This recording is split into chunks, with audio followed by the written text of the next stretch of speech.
Great. So now let's move to the next segment. This is something that we missed last time, and we are sorry about that. We shouldn't have. This is the ICC Women's World Cup, which is happening in India right now.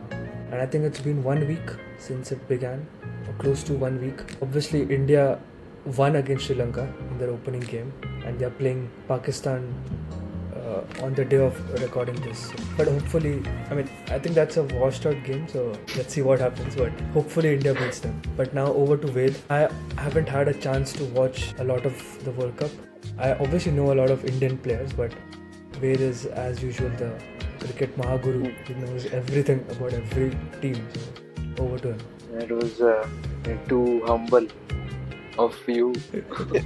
I think I messed that up. Talking about the World Cup, I think first of all, I would like to compliment the Indian fans. It's really ironic that just 2 minutes ago we were criticizing them, but in the Women's World Cup, I think the benchmark is completely different, and I saw the India game was quite filled. Around 27,000 people showed up for the first game. So the crowd was good, and even in the non-India game, which was Australia versus New Zealand in Indore, the crowd was really good there as well. So that is good, something that I didn't expect from the Indian fans. Yeah. But I think it's an effect of the WPL, which is Correct. Indians are now being exposed to foreign female players as well, so they have fans. So yeah, it's basically Indian fans are now, they're more aware of Indian players as well as foreign players. So just like IPL, yeah, IPL provided a lot of international players with a lot of fans. The same thing is happening with women cricketers as well. So that's good. Yeah, I think I saw one of the banners in an Australia-New Zealand game. मेरे cake के ऊपर cherry, my favorite player है Ellis Perry. That's good. That's great. Which is very creative. So yeah, talking about the performances, I think India, Australia, England and Bangladesh, they started with wins. Bangladesh was surprising because they toppled Pakistan in a really big way. They bowled them out for 130 and chased it. And England as well, they knocked over South Africa for 70. And then chased it, no loss. So those two are commanding wins. India and Australia were surprisingly the ones who were actually in trouble. They are considered to be the favourites, and they both were in deep trouble at one stage, and then they were bailed out by the lower order. So this shows that the World Cup can be really competitive and anyone can beat anyone.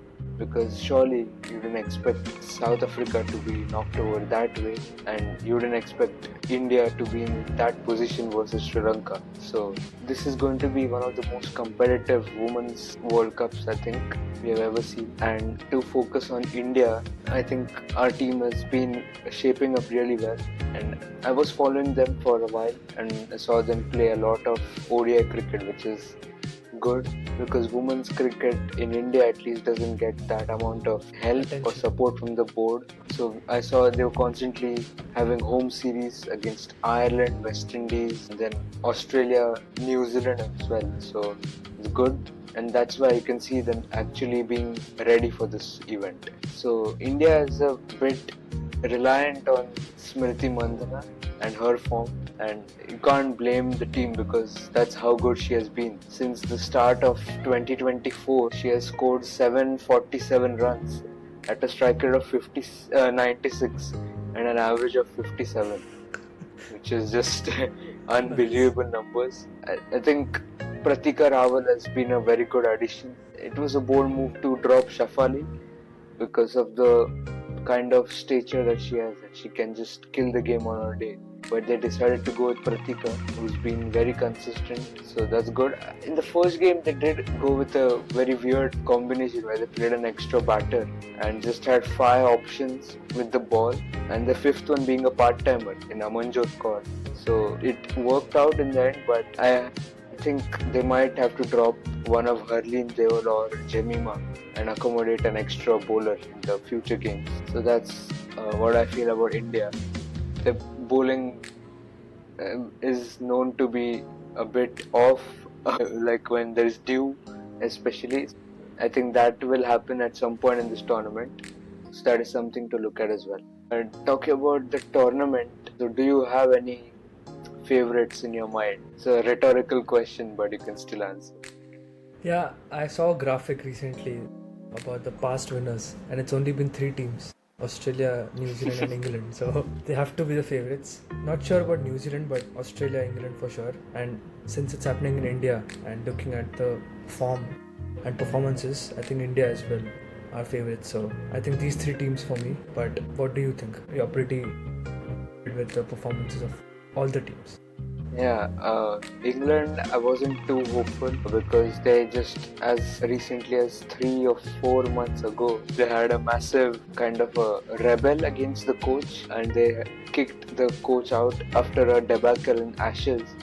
I think where all formats included, they couldn't win a single game and they had to rope in Charlotte Edwards, you might know her, Charlotte, Mumbai yeah, Indians Mumbai Indians women's coach.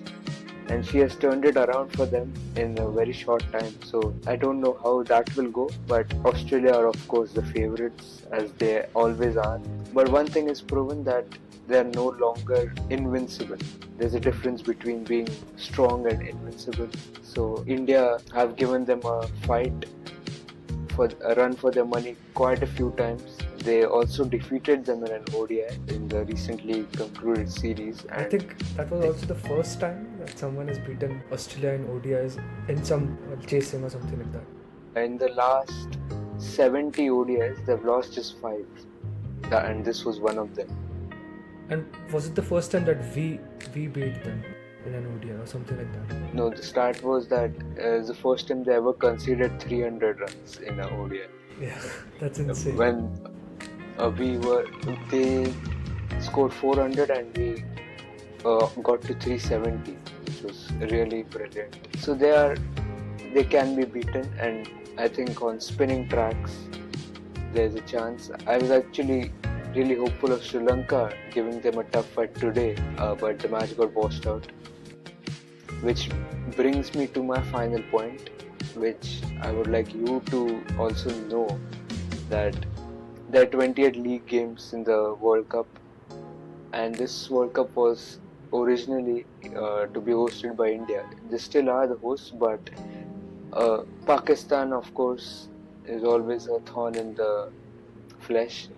So they disagreed to come to India, and rightly so, because even we have disagreed to go there. So they refused. So we agreed to have the hybrid model where Pakistan play their games in Colombo. They did not choose UAE because of the weather. That's what I heard. So they went with Colombo. And then what is weird is Sri Lanka also demanded that now that you are keeping the games in Colombo, let us have our games there as well. It was a bit like the chup chup ke chips mang raha hai kind of move. Yeah, if we are going to play in Sri Lanka, then why not give us a few home games as well? Yeah, and then this is where the weird part, that BCCI agreed, and now there are 13 out of the 28 games in Colombo, in just one venue in Colombo, and 4 Indian venues will combinedly host the remaining 15 games. So it now feels like it's a World Cup hosted by Sri Lanka and India getting a few games, which is really upsetting because it was a big moment for Indian women's cricket and BCCI. I don't think BCCI cares that much, and they would rather be happy to have lesser games to host, but just kind of doesn't sit well with me. So what do you think about this? Obviously, it happened because of Pakistan's demand, and they're right, as you mentioned. But again, 13 games is almost 50%. So if they wanted to host 50% of the games in Sri Lanka, they could have at least hosted it in different venues and maybe declare them as co-hosts, like the next T20 World Cup, instead of having all the games at Colombo. Now the issue is if the weather in Colombo isn't good, which is going to get washed out. Ultimately, the pitch will also have to give up. And how many games can you host? 15 games, not even in an IPL season. There are only 7 matches and we see the pitch is deteriorating already. I think the quality of the pitches is going to go down massively. it will hurt teams towards the end of the tournament. So yeah, I think this is something that was done in panic, and they didn't really give enough thought to this. But now we have to accept however it is. Yeah, so that's the one thing that I didn't like about the tournament. But other than that, I hope for a successful event. And if India managed to win, this could be the revolution that women's cricket needed after WPL. Because IPL started and we also did well in international cricket in the following years. That's what created a strong bond for the fans with the team. Yeah. So even with WPL, you just don't want only the entertainment part. You also want the team to become a powerhouse, and I think this World Cup could be a very good chance for the Indian girls. I did read an article by Sachin Tendulkar in which he said that if India does well, this World Cup has the potential to be equivalent to the 1983 World Cup, which inspired a lot of Indian cricketers like Sachin himself. So this is a big moment, and I hope India does well. I hope they reach the final, and I hope they win it as well. So we'll keep discussing more about this in the upcoming episodes.